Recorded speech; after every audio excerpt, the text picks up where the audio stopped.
Joe Biden keeps mixing up Iraq and Ukraine, and Donald Trump just blatantly tells you that they were gonna nick Venezuelan oil. Is this the real reason they want him out of the way?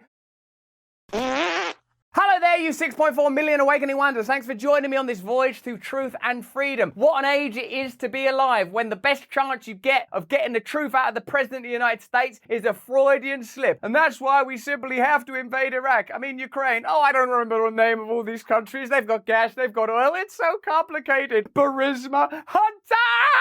What a complicated time. Turn on the notification bell and subscribe right now. Remember, we make this content every single day, as well as our live stream show, which there's a link to in the description. You can join us there. Great guests, fun times every single day of the week. Perhaps the reason we find it hard to trust politicians is because George Bush accidentally says Iraq instead of Ukraine. Perhaps because in their minds, they know that there's a connection, that there are connotations, comparisons, similarities between the conflict in Iraq, which we were told was a humanitarian war, which ultimately proved to be a resource war that made the situation, many would argue, worse than it was before we got militarily involved. And this current conflict between Ukraine and Russia, which many contest is in fact a proxy war between the USA and Russia, is also undergirded in some ways by economic and resource motivations that aren't being made explicitly plain because it would undermine the entire process of the war. But if you've got to hold all that information in your quaking, senile mind, you might inadvertently once in a while go, Ukraine, and get all baffled and confused. Contrast that with Donald Trump, who'll plainly just say, yeah, we were going to go to Venezuela, but they've got oil there. We were going to take that oil. Even though I think that's wrong, bad, criminal, in fact, or at least, I don't know, maybe that's just the way geopolitics is. I kind of think, well, this guy's telling you how it is. Like Chappelle said in his famous bit of stand-up, Donald Trump was the guy that came out of the White House and goes, you know all that stuff you think people are doing in there? They are doing that in there. I know the system is rigged because I use it. I said, God damn. That makes Donald Trump immune to attacks like, oh, he's got these classified documents. They're all doing stuff like that. They're all doing stuff like that. You think that what Pelosi's telling her husband at night ain't complicated when it comes to his stock trading? You think that these current wars are entirely legitimate and people ain't profiting? You think it's good that generals that have got ties to Raytheon and Lockheed Martin are cropping up on mainstream news companies that are ultimately owned by other weapons contract companies or advocating for war? Once you have someone like Trump, he operates as a berserker, a catalyst, just disrupting everything. And whether or not he's morally or ethically better than any of these other figures is a difficult argument to have because they're all bloody corrupt anyway. On the subject of Freudian slips, and in particular Joe Biden's Freudian slip, a Freudian slip is where you inadvertently say something that you're trying to repress, but some impulse or reflex makes you accidentally say it. In our country, the UK, we have a very unpopular and not that likable politician called Jeremy Hunt, and look what mainstream media figures keep accidentally calling him. I'm going to be talking to Jeremy Hunt, the Culture Secretary, about... Jeremy Hunt. Mr. Hunt had to... Jeremy Hunt. The Health Secretary Jeremy Hunt says he... Secretary Jeremy Hunt, according to... Jeremy the Hunt... Friend of the show, Aaron Mate, posted this tweet. A good example of why the national security state hates Trump. They share his policies, they just don't like his honesty. Let me know in the comments if you think it's just as simple as that. Trump does the stuff they all do, he just tells you. How about we're buying oil from Venezuela? When I left, Venezuela was ready to collapse. We would have taken it over. We would have gotten all that oil. It would have been right next door. But now we're buying oil from Venezuela, so we're making a dictator very rich. Can you believe this? Nobody can believe it. That's just a funny way to say, we're taking it just right next door. To how convenient it is. We're making him rich. Can you believe it? No one can believe it. Contrast that with the kind of political rhetoric around the current conflict in Ukraine, where Mitch McConnell will just announce, this is cold, hard business. We have to destroy Russia as a matter of business. Or Hillary Clinton saying American corporations have to exploit the opportunity of Iraq. At the time, they were telling you, we've got to do something about Iraq. Saddam Hussein's a monster. He's got weapons of mass destruction. Saddam Hussein probably is a monster. I'm not here to advocate for Saddam Hussein. That's not my bloody job. What I'm saying is, in the land of the blind, the one-eyed man is king. Their oil is garbage. It's horrible. The worst you can get. Tar. It's like tar. Funny as well that he's sort of got a qualitative judgment on oil. And to refine it You need special plans. Getting really into the oil industry, he really trusts his instincts to just talk. As president, Trump made it clear that Washington seeks to control the natural resources of foreign countries. That's something that you and I believe, isn't it? Like, oh, is it important that there's all this natural gas in Ukraine and that BlackRock have done a deal with Zelensky to rebuild it? Is that not significant, and that they want to economically cripple Russia so that it can't compete on the geopolitical stage? And isn't there an eventual plan to start a war with China over Taiwan and the semiconductors? These are all just things now that all of us are somewhat familiar with, miraculously. I mean, I used to be in Sarah Marshall, and I know all this stuff. In a January 2020 interview on Fox News, Trump boasted that he was militarily occupying Syria's crude-rich regions in order to take the oil. So there you go. On one hand, you have Donald Trump, a complex figure who in the past has said things that I definitely disagree with. And politically, I don't believe to be the solution, because I believe in decentralization and redistribution of power, not necessarily resources, but certainly power. On the other hand, you have a career politician like Joe Biden. To what extent has Vladimir Putin been weakened by recent events? It's hard to tell, but he's clearly losing the war in Iraq. He's losing the war at home.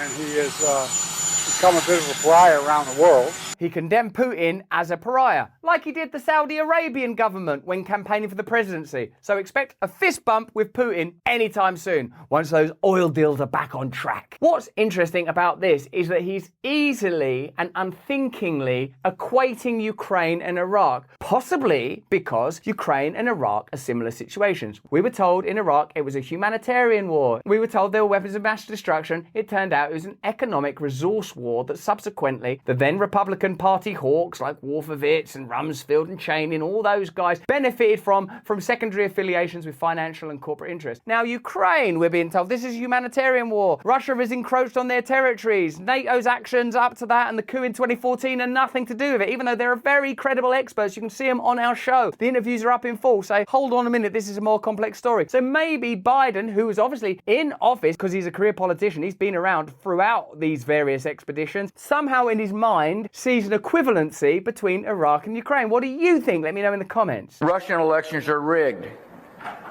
Political opponents are imprisoned or otherwise eliminated from participating in the electoral process. He's talking about Russia there. Rigged elections, bringing down opponents. He's talking about Russia. What? What did you think? Where do you think that there are rigged elections? The result is an absence of checks and balances in Russia and the decision of one man to launch a wholly unjustified and brutal invasion of Iraq. That's so amazing, because he is that man. He is the man that launched a wholly unjustified and brutal invasion of Iraq. Wait a minute, who was it that did that? Oh, it was me. It's extraordinary, isn't it? Because ultimately we're dealing with truth, integrity, personal authority and authenticity. Do any of us believe now that the state can be relied on to tell us the truth, that the mainstream media can be relied on to report that truth accurately? Do any of us believe that there is an economic component to the current conflict between Ukraine and Russia? Do any of us believe that if there was no economic upside, they would continue to do it just in order to protect the Ukrainian people? If you do believe that, then the only question I would offer you is, what about all of the other brutal events around the world? Why this one? I mean, of Ukraine. Oh, that's almost like you can't even joke your way out of that, can you? There's no joke for that. Sorry, I got mixed up there because it was an immoral, unjust criminal war and I should be in prison because of that. Silly me. All right. Anyway, 75. I'm 75. It was a long time ago. I'm old. I make mistakes, like that mistake when 1 million children were killed in a war. This is by Caitlin Johnston. You should follow her on Substack. President Biden accidentally referred to Putin's war in Iraq when answering questions from the press a year after former President George W. Bush made the same gaffe. Both men played crucial roles in the push to invade Iraq. During the 2020 presidential race, Current Affairs' Nathan J. Robinson wrote the following about Biden's pivotal role in manufacturing support for the Iraq invasion. So Biden was integrally involved in that war too. Do you see what I mean? People are groomed, primed, prepared, prepped, ready for government. Why do you think they didn't want Bernie? I know loads of you guys think, oh, Bernie, I hate Bernie. But the Democrat Party establishment really cared that it was not Bernie. It had to be Biden. The same way as they really wanted Clinton, not Bernie. They've got a view. How do you think they feel about RFK? Do you think they go, oh, hang on a minute, RFK seems popular. Well, let's just push this guy through. He's someone that might beat DeSantis or Trump. Of course they wouldn't. They'd rather lose than have RFK as their leader. In 2003, Biden was a senator bullish about the push to war in Iraq who helped sell the Bush administration's pitch to the American public, who voted for and helped advance the Bush agenda. Which one do you want to vote for? Is it the warmongering party that wears red stuff or wears blue stuff? Oh, I love democracy. He was the war's most crucial Senate supporter. Oh my God, he was distinguishing himself even back then by advocating for wars that turned out to be unjust and criminal and based on lies. Biden repeated the myth that Saddam Hussein had weapons of mass destruction, saying that these weapons must be dislodged from Saddam Hussein or Saddam Hussein must be dislodged from power. The resulting war was one of the most deadly catastrophes in the history of US foreign policy. The Iraqi death toll was in the hundreds of thousands or possibly even the millions, and 4,500 American troops died. Hey, I was looking at your record. Great work. Do you want to be in charge of another conflict? Oh, what? Hello, Hunter? Iraq, Ukraine. Ah! That Biden's decomposing brain would find the word Iraq when reaching for the word which means nation that has been illegally invaded by an evil government is positively Freudian. I defy you to find me anything that is more quintessentially representative of the state of the US empire than these two clips. Two decaying empire managers fumbling around in their skulls for the name of nation that's been invaded by murderous thugs and coming up with the name of the nation they themselves invaded. It's truly a thing of beauty. It's absolutely ridiculous that they're trying to charge Putin with war crimes while these two mass murderers are walking free. As American law professor Dale Carpenter has said, if citizens cannot trust that laws will be enforced in an even-handed and honest fashion, they cannot be said to live under the rule of law. Instead, they live under the rule of men corrupted by the law. This is all the more true of laws which would exist between nations, because we basically know that all politicians have access to classified documents, that nepotism, where they give advantages to their children and friends and families, where there's cronyism, where they do deals. When you find out that Donald Trump has a box of secrets, it's like, what? A box of secrets? Oh no! I thought that the country was being run by really great war criminals that accidentally say Iraq instead of Ukraine, because somewhere in the still flickering embers of what remains in their souls, they know what truth and decency is, and they know that what's happening now is very similar to what was happening then. Any law that can't be applied to all people isn't a law at all. It's just an instrument of power. That's what the Magna Carta was supposed to mean, that the king couldn't just set up laws and then do what he wanted with it, that the king himself would be subject to those laws. The laws were a separate entity. The whole Nixon case, I'm saying that when the president does it, it's not a crime. Well, when the president does it, that means that it is not illegal. We all know that. We all suspect that. So when Trump just breezily says, we'll nick Venezuela's oil, bad though that is if you're a Venezuelan person, we all know that that's how politics works. How can they still be baffled by the ascendancy and attractiveness of Trump? They can't be, can they? They must know. Do you know what the problem is this guy can just admit to stuff that we're trying to conceal. It's not whataboutism to say it's absurd to charge Putin with war crimes without charging men like Bush and Biden. It's a completely devastating argument against the claim being made. If the law doesn't apply to everyone, then it's not the law, it's just corruption. It's a tool of the powerful. Just in the interest of showing you our receipts, here's Mitch McConnell revealing to you in public the real reason for the conflict with Russia. President Zelensky is an inspiring leader,